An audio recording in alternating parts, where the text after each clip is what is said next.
So it looks like the market has picked itself up and we're finally off the mat, and maybe, just maybe, another trip to the moon has already started. We cannot deny that some of our favorites are finally breaking resistance lines and making higher highs instead of lower lows. Tattooed Chef is up almost 50% from its recent lows.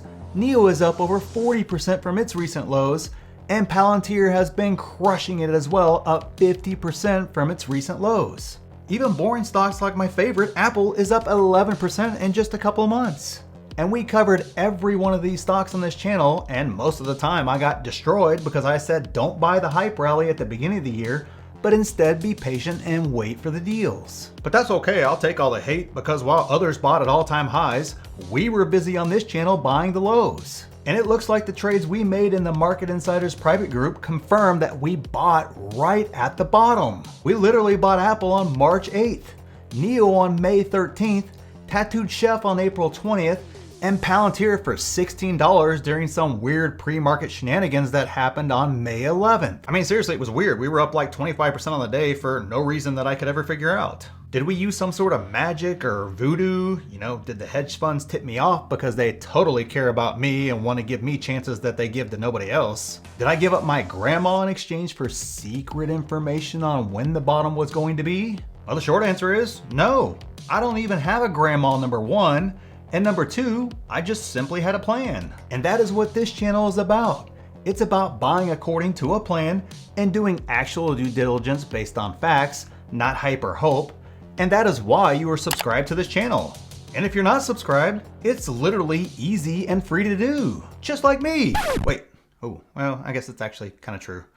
Yeah, and I was gonna ask for a like too, but I guess I kind of screwed that all up. So it's just to the moon from here, right? I mean, 2020 is the new normal, and 2021 is just finally getting on board with this new normal, right? No, actually, that's wrong. As much as I would love for that to be the case, it just simply is not true, but just stick with me here, guys, and I'll tell you why I actually like it better this way. The reality is, growth stocks don't just go up forever. They go through periods of time when they are in favor, which means they quickly go from undervalued to overvalued, and then vice versa, where they go out of favor and they go from overvalued to undervalued relatively quickly. Wall Street has always overreacted both ways, both up and down. And what makes this worse is human psychology works against you too. When stocks go up, you get FOMO and want to buy, and when stocks are going down, your very nature is telling you to sell and get out before it's too late. And then when prices are real low and at their best price, the narrative of don't catch a falling knife or it could go lower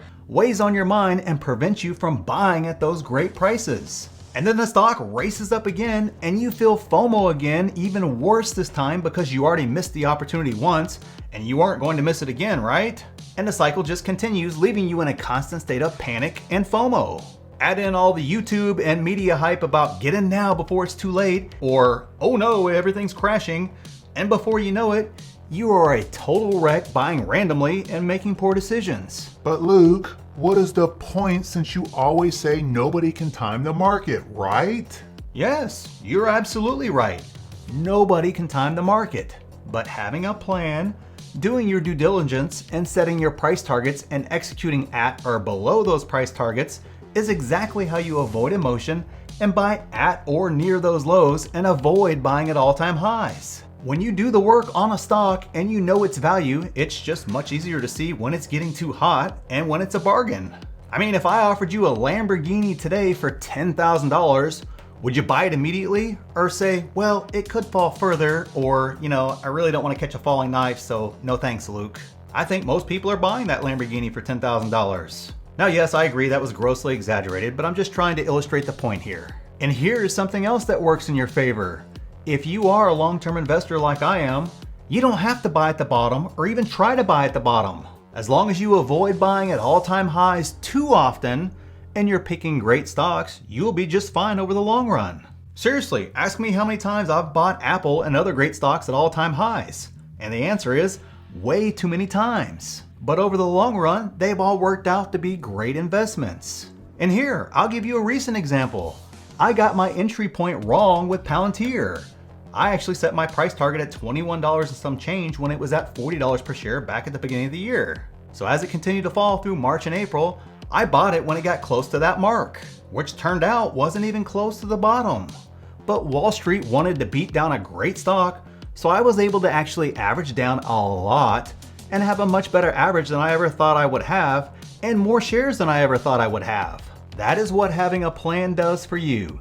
It allows you to not get sucked up into the highs and take advantage of the lows instead. The reality is, nobody knows how far they will run up this time. But unless revenue just explodes even more than we expect for all these companies, if they hit all-time highs in the next, month or so here, there's probably a pretty good case to be made that they are overvalued again and will correct back down again. And if that happens and Wall Street follows suit, they will exaggerate that movement even more, and then the news and YouTube will follow suit with the sky is falling narrative and all that other stuff like that. And the cycle will just start all over again. And you either view it as an opportunity, or you're gonna let it put you on the emotional roller coaster. This is how growth stocks work. And if you don't like it, you can just go buy Coca-Cola or some other boring old man stock. But what makes this so appealing is not only the year-over-year growth that growth stocks tend to give you, they also give you huge opportunities to add on the cheap as well, further exaggerating those returns to the positive. And who doesn't like better returns? I don't know anybody that doesn't like better returns. I like better returns. I hope you like better returns. The bottom line with this video is this. Although it looks like we may have finally bottomed out, it does not mean we are on a one-way trip to the moon.